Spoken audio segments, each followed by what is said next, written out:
오늘 제주에서 본 세상 코너입니다. 오늘 제주 밖에서는 무슨 일이 있었을까요? 첫 소식은 지난 대통령과의 대화에서도 큰 관심을 모았던 내용인데요. 정부와 민주당이 민식이법을 비롯한 어린이 안전법안을 올해 안에 처리하겠다고 밝혔습니다. 어린이 보호구역 무인 카메라 설치 등 예산도 대폭 늘리기로 했습니다. 보도에 강나루 기자입니다. 당정은 민식이법을 비롯한 어린이 안전법안 처리에 속도를 내기로 했습니다. 오는 28일 국회 행안위 법안 소위에 계류 중인 해인이법, 한음이법 등 처리를 시작으로 올해 안에 관련 법안을 반드시 처리하겠다고 밝혔습니다.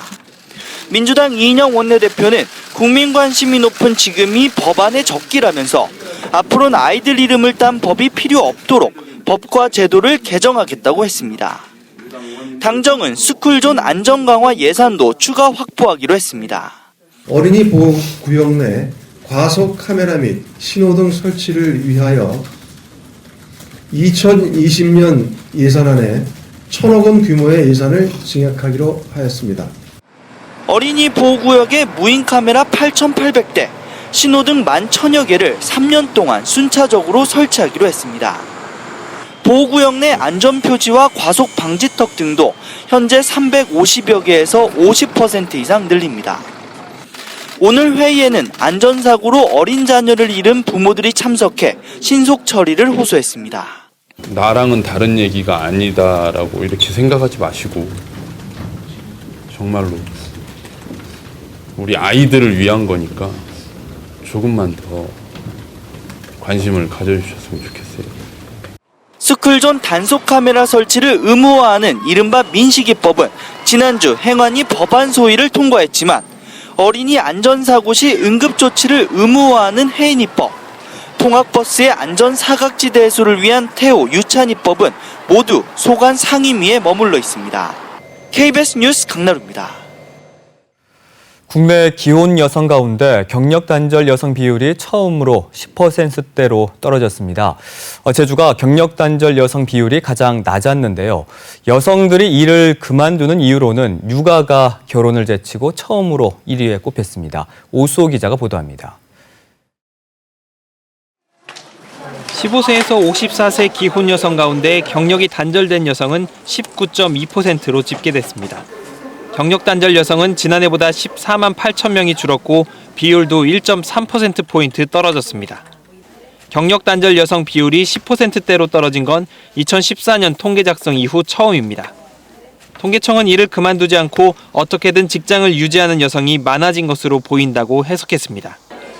경력이 단절된 다음 재취업한 기혼 여성은 1년 사이에 13만 1,000명, 6.3% 늘었습니다. 지난해엔 50만 7천 명이 줄었는데 증가세로 돌아섰습니다. 경력 단절 사유로는 육아가 38.2%로 가장 많았고 결혼이 30.7%로 뒤를 이었습니다.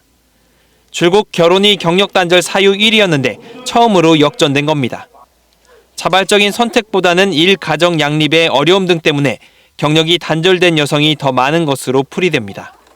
경력 단절 여성의 연령은 30대가 47.4%로 가장 많았고 40대가 37.3%로 뒤를 이었습니다. 기간은 5에서 10년 미만이 24.6%로 가장 많았습니다. 지역별로 보면 세종의 경력 단절 여성 비율이 24.8%로 가장 높았고 제주가 11.7%로 가장 낮았습니다. KBS 뉴스 오수호입니다. 물에 녹지 않는 5mm 크기의 미세 플라스틱, 해양 오염의 주범으로 알려져 있죠. 정부가 내년부터는 이 미세 플라스틱이 들어간 세탁 세제나 폼 클렌징 등의 이 제품을 시장에서 퇴출시키기로 했습니다. 보도에 김소연 기자입니다. 해양 오염 문제와 인체 유해성 논란을 빚어온 미세 플라스틱을 앞으로는 세정 세탁 제품에 사용할 수 없게 됩니다.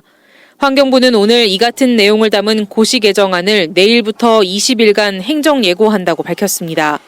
우선 내년 1월 1일부터 미세 플라스틱의 종류인 마이크로비즈를 사용한 세탁 세제 등의 제조와 수입을 금지합니다. 마이크로비즈는 세정력을 높이는 용도로 사용된 5mm 이하의 고체 플라스틱을 말합니다. 폼 클렌징이나 바디 스크럽, 빨래용 세제 같은 세정 세탁 제품에 광범위하게 사용되고 있습니다. 하지만 녹지 않고 바다로 흘러들어간 미세 플라스틱이 먹이 사슬을 타고 인체에까지 유해한 영향을 끼친다는 논란이 끊이지 않았습니다. 글로벌 사회에서는 미세 플라스틱에 대한 제재는 필요하다라는 게 대체적인 입장입니다. 생태계 위협이라든가 인체에 대한 위해 가능성에 대해서 다각적인 현재 연구가 진행되고 있고, 환경부는 이와 함께 가습기 등의 전기기기에 원액 등을 넣어 사용하는 제품의 제조와 수입을 금지하고 기업이 스스로 안전성을 입증한 제품만 시장에 유통될 수 있도록 할 예정입니다. 환경부는 개정 이유에 대해 원액 안에 함유된 성분이 미세한 에어로졸 형태로 방출돼 호흡 시 노출될 우려가 크기 때문이라고 밝혔습니다. 또 공기청정기와 에어컨 등에 사용되는 항균 필터 등의 가습기 살균제 원인 물질 5종을 사용할 수 없도록 했습니다. 환경부는 행정 예고 기간 동안 이해 관계자 등의 의견을 수렴한 뒤 규제 심사 등을 거쳐 개정안을 확정할 예정입니다. KBS 뉴스 김소영입니다. 제주는 제2공항 조성과 입지 선정 타당성을 놓고 갈등의 골이 깊은데요. 대구에서는 주민 참여로 군공항 이전터를 결정하기 위한 절차를 추진하고 있어 대조를 보이고 있습니다. 김도훈 기자의 보도입니다. 군의와 의성 주민 100명씩 모두 200명으로 구성된 시민의견 조사위원회가 2박 3일 수기를 거쳐 대구 군공항 이전 부지 선정 기준을 확정지었습니다. 군의 군민은 투표용지 2장에 군의 후보 단독 후보지와 군의 소보 의성 비안 공동 후보지에 대해 각각 찬반을 투표합니다. 의성 군민은 투표용지 1장에 의성 비안 군의 소보 공동 후보지 찬반 의견을 냅니다. 지역별 찬성률에 주민투표 참여율을 50%씩 반영 합산한 결과 군의 후보가 높으면 후보 단독 후보지가 확정되고 군의 소보나 의성 비안이 높으면 소보 비안 공동 후보지로 공항이 이전합니다. 오는 28일 이전 부지 선정위원회에 최종 의결이 남았지만 위원회가 주민들이 만든 안을 거부할 가능성은 낮습니다.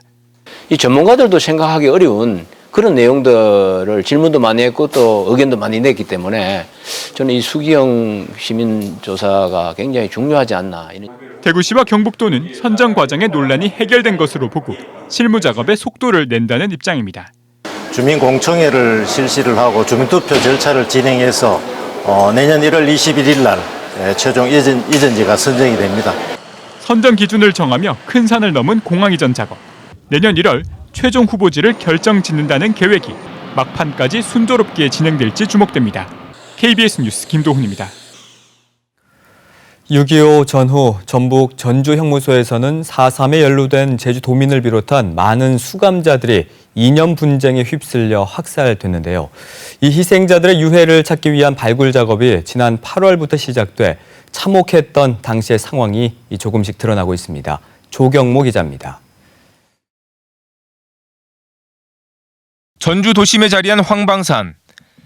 비교적 최근에 들어선 건물과 공원 사이. 흙을 걷어낸 곳곳에 수십 년 된 유골들이 모습을 드러냅니다. 신원 확인이 거의 불가능할 만큼 손상된 상태입니다.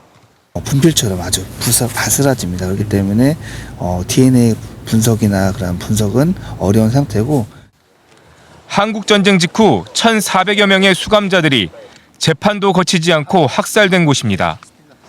석 달 동안 발굴된 유해는 40여 구. 한 대 뒤엉킨 모습은 당시 참혹했던 상황을 짐작케 합니다. 희생자 상당수는 무릎을 꿇은 채 뒤에서 쏜 총에 맞은 것으로 추정됩니다. 곳곳에서 여러 발의 탄피도 함께 발견됐습니다.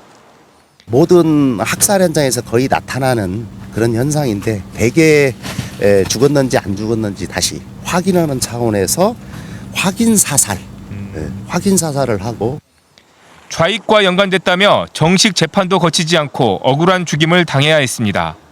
무려 1,400명이라는 수영인이 말없이 사라져 갔을 때 그 고통과 그 괴로움을 얼마나 했겠습니까? 극단적인 이념 대립이 죽음으로 내몬 민간인 희생자들. 다음 달까지 발굴 작업을 마치면 70년 전의 비극적인 진실이 어느 정도 실체를 드러낼 것으로 보입니다. KBS 뉴스 조경모입니다.